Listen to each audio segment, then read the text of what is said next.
Hello, dear friends. Here we are with another episode study of the Spiritist magazine. What a blessing to be here with you. And as we verify that we are live or on demand, feel welcome. Our goal here on Tuesday evenings, or if you're watching this on demand, is to bring awareness to the wealth of resources that you and I have as Spiritists speaking English in order to learn, to get to know, reflect, discuss, and grow within the Spiritist doctrine. Therefore, we're here every week posting a discussion from one of the articles of the Spiritist magazine. But before we go there, we always remind you guys for you to visit spiritistmagazine.org. The website of the Spiritist magazine will allow you to download the PDF of the Spiritist magazine, which you're going to see soon because that's what I use to bring the articles for our discussion. You can also download the app for your phone or tablet. In the app, free of charge again, you'll be able to download all of the issues of the Spiritist magazine and read them and carry them with you. So then, when you are having some free time, some downtime, waiting for something, you can pull up the app, open it, and read the messages. A lot of the teachings you're going to see are from books, from research that is still yet to be published in English. So there is really a lot that we can learn and utilize by visiting the website. And if you also go to the website and order the physical copy of the Spiritist magazine, many of us do not use physical resources anymore, but this is something you can have in your house and then you can use for your own gospel at home as well. This is the physical copy of the newest issue of the Spiritist magazine. Every now and then, because I come present to you the Spiritist magazine, I order some of the issues so that I can have for you to look at.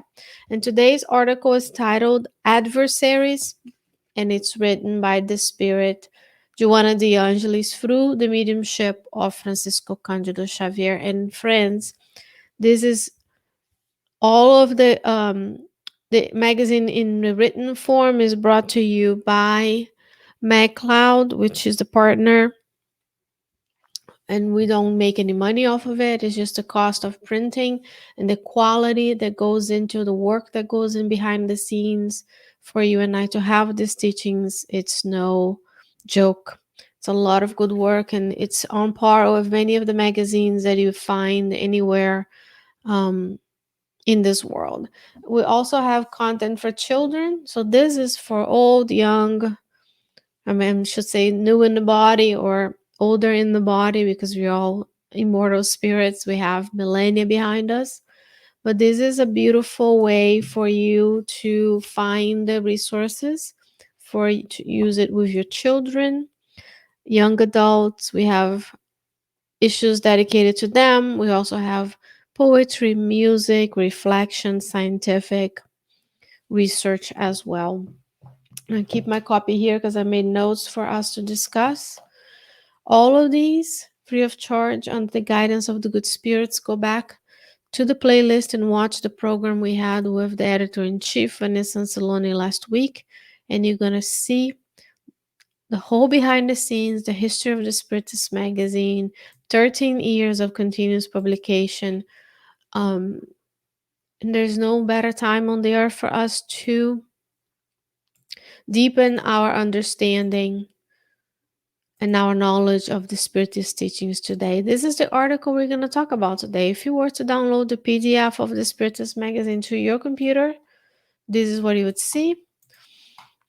And you can easily browse through the issues and find many other resources that might be adequate for your life circumstances at the time. And if you were to scroll down to, this is issue 54, this is the article that we're going to talk about today. And the article continues on this page as well. Here. I'm going to be zooming in and out so we can read parts of it. It's a long one. We're not going to be hitting every phrase, but this is more of awareness program than anything. So the goal here is for you and I to think about how these teachings apply to our daily lives.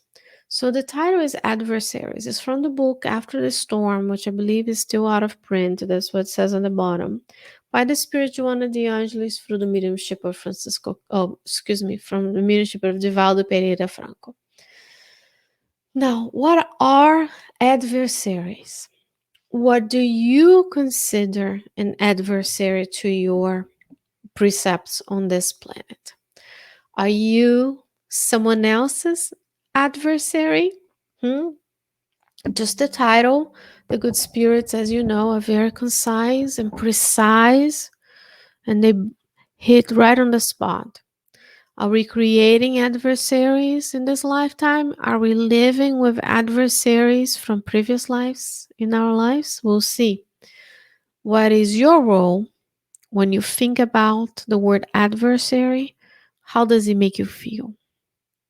How are we considering the brothers and sisters in humanity that are living around us and with us and for us? Friends or foes, right? So we'll talk about all of this tonight. Joanna will say, no one on the earth is exempt from having to cope with adversaries in their lifetime.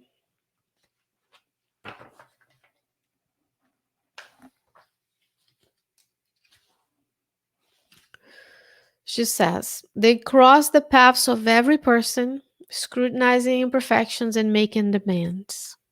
So that's one definition of adversary. Someone who crosses our path, finding ways to see how imperfect we still are. Or we are going through other people's paths, finding in them their imperfections and making demands on them.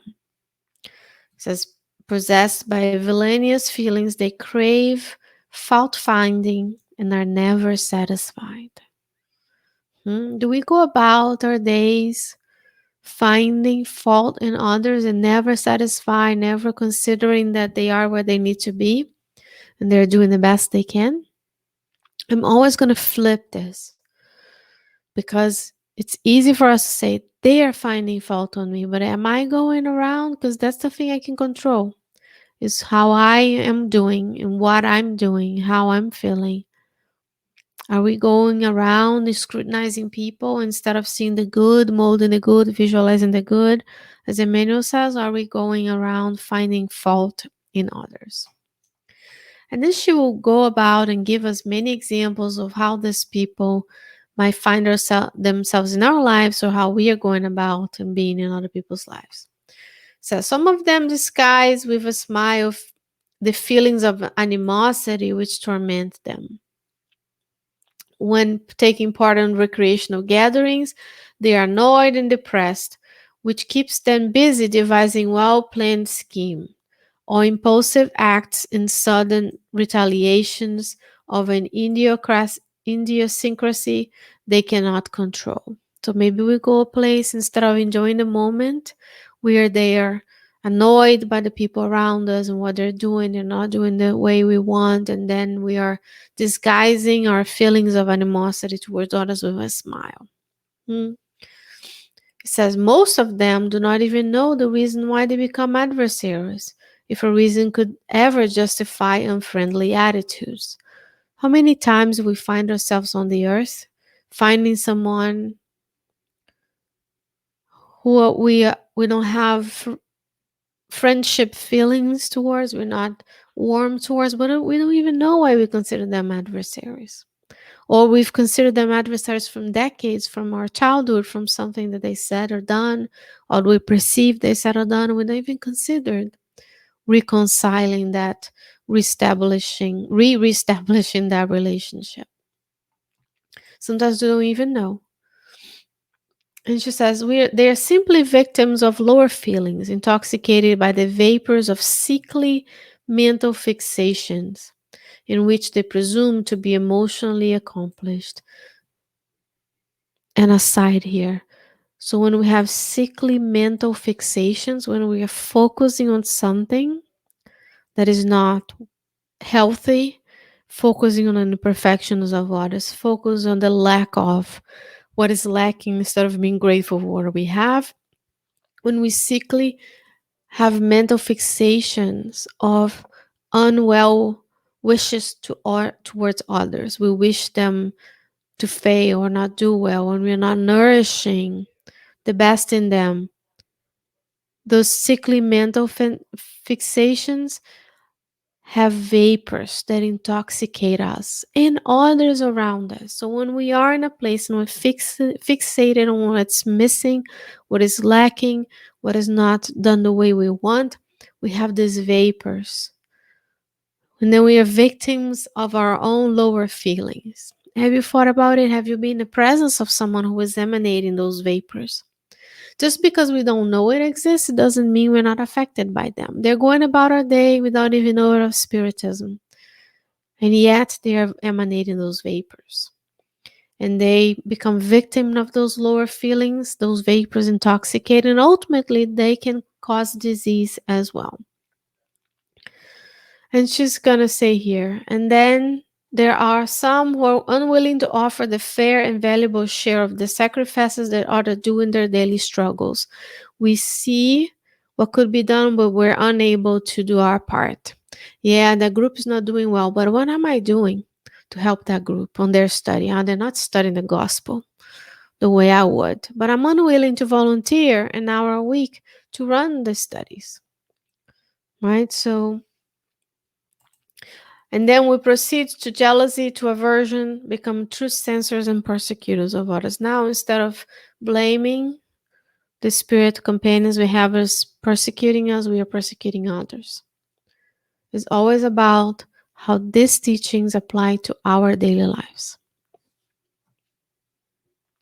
She says here, one can always find reasons to antagonize other people. Are we finding other reasons? Always finding reasons to antagonize others instead of seeing the potential, encouraging the potential, supporting the potential. We say, I don't like the way they run their show, but I'm unwilling to start my own show, start my own study group, start my own center, but I'm willing to criticize the center I go to. Or I'm unwilling to do my fair share of work, but I'm criticizing my colleague the way they run their reports. So this is why we're here, because Joanna is telling us we can always find reasons to antagonize others. And it tends to be about a point of view. Later she will say, moral weaknesses uses false arguments to justify its own imperfections and to transfer to them to someone else. So maybe we find ourselves unable to run the group the way we want, and then we transport that to others and we start criticizing them. Moral weakness lacks the courage to face and correct itself, to acquire values and to rise spiritually, thus changing its outlooks and seeing things as they are. She says the view from a valley is limited by the narrow horizon. So we're in the valley. We can only see so much because the mountains are blocking your view. But if you go to the top of the mountain, now you see the horizon for what it is.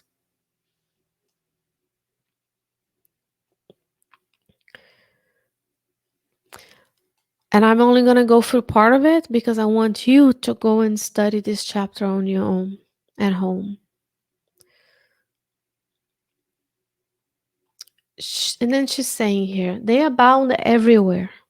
So potential adversaries, those who are adverse, who are going against what we are doing, assuming we are doing something for the good, adversaries of the good are everywhere.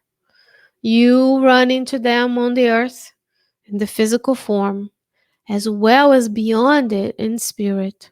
Always surrender to those weak and ridiculous attitudes. Everyone feels their assaults.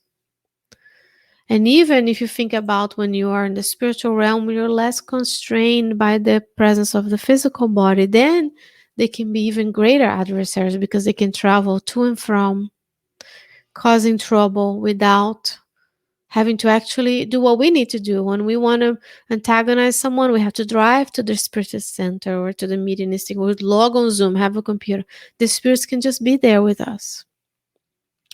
And they abound. Those who are willing to criticize and find fault abound everywhere in both realms of life. So the question is, which path do you want to choose? The path of helping and co-creation in goodness, or the path of hindering the progress by being an adversary? And I'm saying it this way, inspired by the good spirits, as we prepare this, to tell you that you have the power to choose. Maybe from until now, we weren't aware of those tendencies. We weren't aware we were being adversaries of the good. But then we take a breath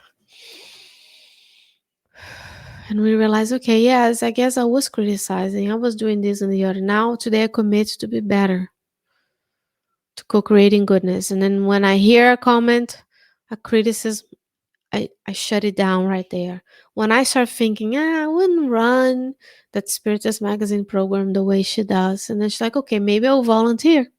I'll write to Kardec Radio and I'll say, I would like to do a program about this and the other. And the director will go to the mentors of Kardec Radio and say, is this appropriate? Is this reasonable? We all have done it. So the commitment now is to what to do next.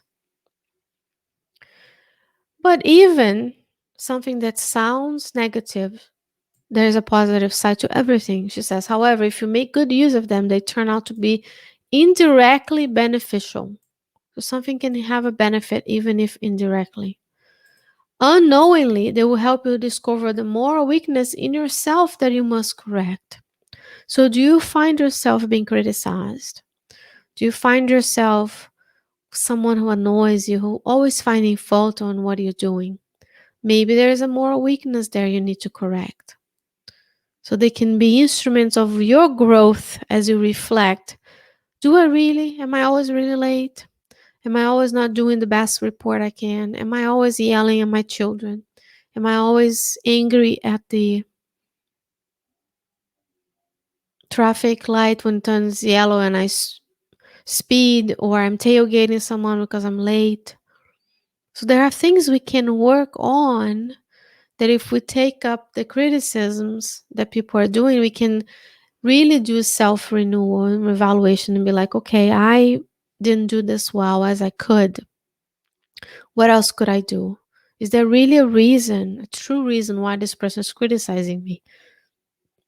Is there any truth behind the criticism? She will say, oops, I'm going to make crazy here. They will, let's see if we can show this one because of the contrast. She says, they will call your attention to the faults that mar your conduct. They will point out character flaws in your behavior in which you have been unaware of. They will tell you bluntly in detail the mistake you've made which have gone unnoticed. They will train you in patience and detachment by showing you unimportant errors and minor mistakes. They will demand austerity in your examples and optimism in your attitude, thus instigating you to humility. Because we sometimes go about our day thinking we're the best thing after sliced bread. But we are also prone to error because we are imperfect, perfectible spirits attached to the layers of evolution on the earth. So even if we find adversaries in our path criticizing and commenting on what we do, these are things they can do for us, even if their intent was negative. Now let's flip it. What if I'm the one criticizing? We should not just say, okay, I'll criticize it because then they can do something good with it. That's not what I'm saying. I'm saying we stop. If every place I go, every program I listen to, every report I read, everywhere I go I find error, I find what is lacking, I fail to see the bountiful goodness that is everywhere in the universe. So I commit to not be the one criticizing, to not be the one finding faults. while balancing, not turning a blind eye to evil. So if someone is trying to hurt another, you need to step in and do something. No, the bystander training that you need to take. If you see someone hurting others, committing a crime, we need to step in and call the authorities. If someone continuously come to you to gossip, you have to say, okay, I'm sorry. I cannot incur in this conversation anymore. Let's see the goodness that this colleague has done to me. If you see someone hurling insults at others, we need to step in and do the right thing. We cannot just say, oh, we'll criticize, because then people will use that for their own good. There are ways to provide constructive criticism and feedback that doesn't hurt, and it doesn't only focus on the faults of others. So it's a balance. That's exactly what Joanna will say here right now. Let me put it here. Just what is important is that you, reader and listener, that's me included, to not become the enemy or persecutor of anyone. Turn the world within, removing the real enemies of peace, deep seated in every person, for that is where they thrive and multiply. So we cannot allow ourselves to become the persecutors of others. So what do? She says, whenever someone reacts to an aggressor, he established attunements with him, giving origin to an interdependence of a psychic nature, a sort of mental commerce of hatred.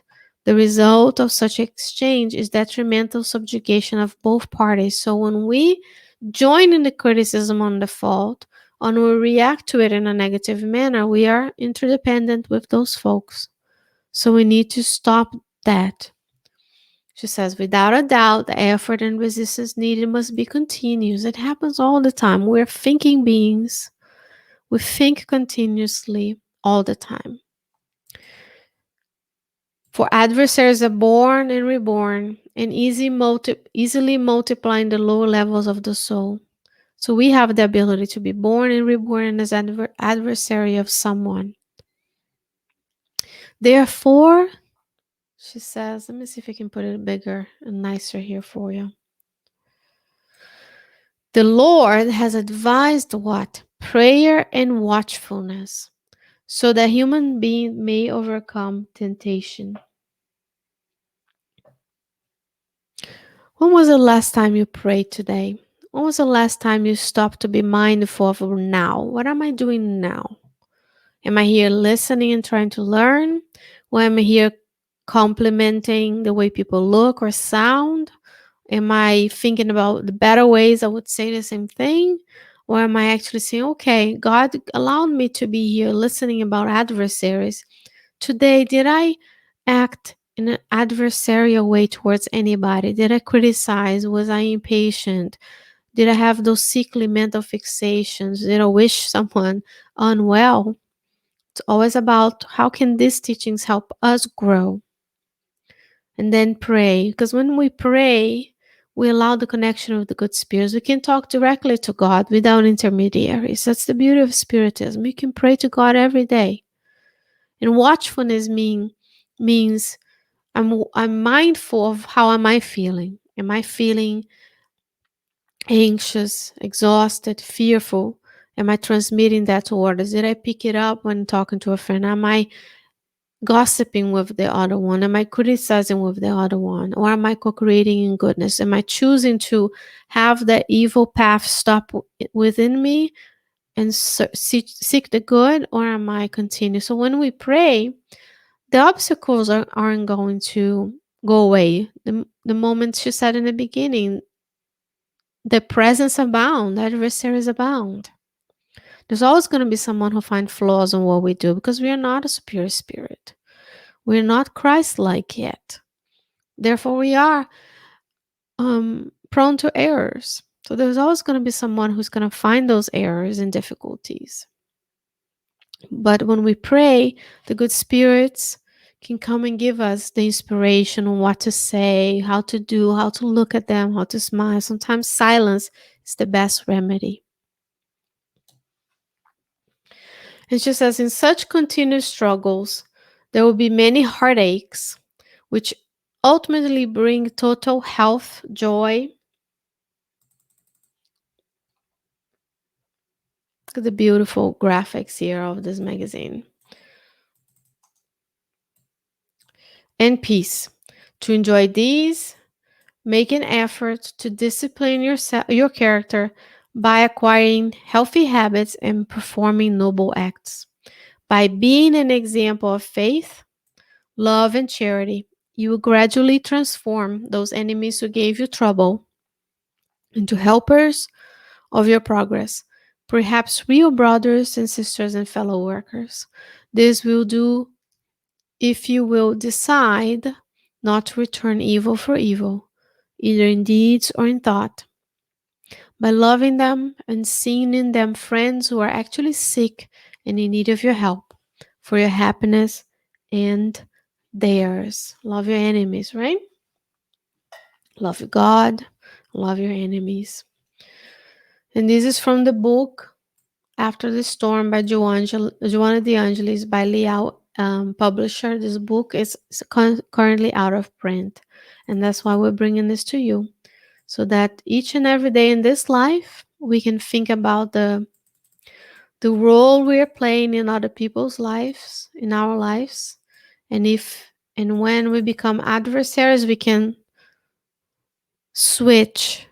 We can replace the negative thought by a positive one, a negative eye and view on something by a positive one. Everything is possible when we align our will with the will of God and the presence of the good spirits by our sides. They will always help us today and always. Dear friends, this is all we have for today. Make sure you visit spiritistmagazine.org. Make sure you share, like, subscribe, follow, whatever the current language of social media is, so that maybe someone else can benefit from the teachings we have shared with you today. Between now and the next time we meet, I hope that you can have much health, much peace, much work in conquering the adversaries that we encounter. Stay well, stay safe, take care of yourself and others, and I'll see you next time. Bye bye.